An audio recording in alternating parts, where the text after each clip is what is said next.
संभाजीनगर शहरातला आतापर्यंतचा सर्वात मोठा दरोडा उद्योजक लड्डा यांच्या घरी 15 मे या दिवशी पडला। या दरोड्यानं संभाजीनगर शहर आणि अख्खं पोलीस दल हादरून गेलं, कारण या दरोड्यात तब्बल 5.5 किलो सोनं आणि 32 किलो चांदी चोरीला गेली होती। या प्रकरणात आरोपी अमोल खोतकरचा पोलिसांनी चकमकीत खात्मा केला। अमोल खोतकरकडे चोरीचं सोनं असल्याचा संशय होता, त्याशिवाय 6 जणांना अटकही करण्यात आली। मात्र पोलिसांनी केवळ 20 तोळे सोनं रिकव्हर केलंय, त्यामुळे बाकीचं सोनं गेलं कुठे असा सवाल उद्योजक संतोष लड्डा यांनी उपस्थित केलाय। दरम्यान लड्डा यांच्याकडे एवढं सोनं कुठून आलं, घरात एवढं सोनं का ठेवलं, घरात एवढं सोनं असताना सीसीटीव्ही का लावले नाहीत, या सगळ्या प्रश्नांची उत्तरं आम्ही लड्डांना विचारली आणि उद्योजक संतोष लड्डा यांनी एबीपी माझाला या सगळ्या प्रश्नांची सविस्तर उत्तरं दिली आहेत। त्यांच्याशी एक्सक्लुझिव्ह बातचीत केली आमचे प्रतिनिधी कृष्णा केंडे यांनी। उद्योजक लड्डा माझ्यासोबत आहेत। पहिला प्रश्न, आरोपी पकडले गेलेत मात्र सोनं अजून मिळालं नाही, पोलिसांनी तुम्हाला काही सांगितलंय का? नाही, याच्याबद्दल तर काय अशी स्पेसिफिक माहिती नाही आहे माझ्याकडं, पण काल जे कोर्टात त्यांनी काही जमा केलेलं आहे त्याच्याबद्दलच माहिती आहे की ते कुठल्या तरी आरोपीकडनं भेटलेलं आहे त्यांना। किती मिळालंय? काहीतरी 19.5 समथिंग तोळे 20 तोळे असं जवळपास आहे ते।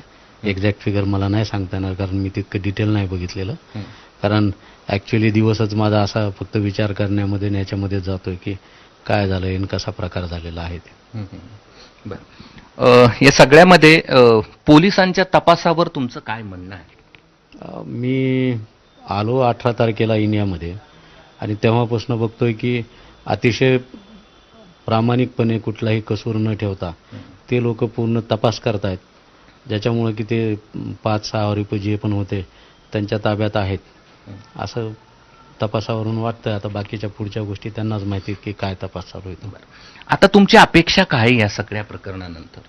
की मला माझं बाबा जे गेलेलं आहे, जे कष्टाची कमाई आहे माझी केलेली, 30 वर्ष झाली मी काम करतोय, वयाच्या 21व्या वर्षापासून घरातनं बाहेर निघून, तर ते जे कमवलेलं आहे मी कष्टाने सगळ्या गोष्टी केलेल्या आहेत ते माझे मला परत भेटावं त्यांच्याकडनं, पोलिसांकडनं, एवढीच अपेक्षा आहे। बरं, काय बोललात तुम्ही या सगळ्या संदर्भात पोलिसांशी एन्काउंटर नंतर? एन्काउंटर नंतर वगैरे काय असं स्पेसिफिक नाही, पण त्यांना बोललेलो आहे की सर माझं जे गेलेलं आहे चोरीला त्या मटेरियलबद्दल थोडा तपास लावून माझं जे सोनं आणि चांदी गेलेली ती मला परत मिळवून द्यावी तुम्ही। बरं, दुसरा महाराष्ट्राला एक प्रश्न पडलाय, साधारणपणे सामान्य लोकांना ज्यांनी तुमचा एवढे मोठी चोरी झाल्याचा व्हिडिओ पाहिला टीव्हीवर किंवा ऐकला किंवा यूट्यूबवर ज्यांनी पाहिला, त्यात सगळ्यात महत्त्वाचा एक प्रश्न असा होता की एवढं सोनं आलं कुठून? हे मी सांगितलं ना तुम्हाला की 30 वर्षापासून मी काम करतोय, कष्ट करून कमवलेलं आहे। माझ्या मिसेसला छंद आहे दागदागिने बनवायचा, दागदागिने बनवलेले आहेत तिने, छोटे मोठे करत इथपर्यंत आलेलो आहेत आम्ही। बरं, सगळं लिगली आहे? हा, सगळं लिगली आहे, सगळं पेपरवर आहे। आज तुमचा कोणावर संशय किंवा तुम्हाला वाटतं की आसपासचा कोणी असला पाहिजे? ॲक्च्युली काय होतं ना की जे लोक माझ्यासोबत आहेत फार वर्षापासून ते लोक आहेत सोबत, त्याच्यामुळं असं मला एखाद्यावर पर्टिक्युलर संशय घ्यावा असं काही वाटत नाही। बाकी आता पोलिसांच्या तपासामध्ये निष्पन्न होईलच, सगळे आरोपी त्यांच्याजवळ आहेत, ते निष्पन्न करतील की नेमकं हे कुठून काय झालेलं आहे ते। त्याच्यामुळं आता त्या गोष्टीवर असं कोणाबद्दल मी नाही बोलू शकत त्या गोष्टीवर। शेवटचा प्रश्न तुम्हाला हा विचारतो की 5.5 किलो सोनं, 32 किलो चांदीतले फक्त 20 तोळे सोनं मिळालंय, आता तुम्हाला काय सांगायचंय पोलिसांना आणि सगळ्या यंत्रणेला? नाही, मला एवढंच सांगायचं की हे जे माझं गेलेलं आहे त्यांनी लवकरात लवकर रिकवर करून द्यावं, त्यांचे आणखीन एफर्ट्स लावावे, त्यांना वाटत असेल आणखीन काय ॲडिशनल टीम वगैरे करायची असतील त्यांनी करावं आणि माझं रिकवर करून द्यावं। आता यात पोलिसांना किती यश येतं हे पाहणं महत्त्वाचं आहे। मात्र पोलिसांनी 5 आरोपी पकडलेले आहेत, एकाचं एन्काउंटर केलं आहे, मात्र सोनं अजून काही मिळालेलं नाही, हे या सगळ्या प्रकरणातलं विशेष आहे। कॅमेरामन बाळासाहेब पाचवणेसह मी कृष्णा केंडे, एबीपी माझा, छत्रपती संभाजीनगर। दरम्यान छत्रपती संभाजीनगरमधल्या दरोड्यातील संशयित आरोपी अमोल खोतकरचा एन्काउंटर करण्यात आला, त्याच्या कुटुंबांशी बातचीत केली आमच्या प्रतिनिधींनी, पाहूया। सोनं गेलं किंवा काय जे गेलं ते म्हणताय, तर ते कुठं आहे आणि ते तुम्हाला आतापर्यंत का सापडलं नाही?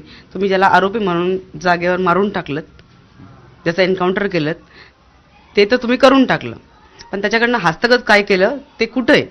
तुम्ही जे हस्तगत केलं ते कुठं आहे ते दाखवा, आम्हाला दाखवा, जगालाही दाखवा, सगळ्यांना बघायचंय की तुम्ही ज्या गुन्ह्यामध्ये त्याला मारलंय, जो गुन्हा त्यांनी केला म्हणून तुम्ही त्याला सिद्ध करताय, त्याच्यासाठी तुमच्याकडे एव्हिडन्स काय, प्रूफ काय? त्यांनी जी घटना नाही करायची ती घटना त्यांनी हँड डाऊन केली.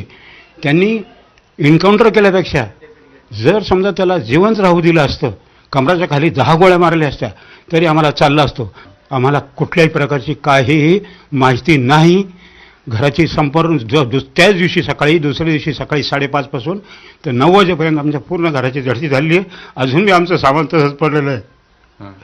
आम्हाला प्रश्न पडतो, बाबा तुमचं काय झालं, काय नाही झालं, तुम्ही चौकशी करू शकत नाही, ते आम्ही काय करणार, आम्हाला काहीच माहित नाही. त्याच्यावर आरोप करून त्याला मारण्यात आलेलं आहे, हे षडयंत्र आहे. आणि माझी ही विनंती आहे की हे जे षडयंत्र ज्यांनी कोणी केलेलं आहे हे उघडीस आणा तुम्ही. ठीक. ही मला सरकारला पण विनंती आहे, कुठल्याही प्रकारे ठीक. हे उघडीस आणा की हे कोणी केलं, कारण एक जीव गेलाय, ठीक. एका माणसाचा जीव गेलाय. त्यामुळे आता हे सगळं सोनं पोलीस रिकव्हर कसं करणार याकडे लक्ष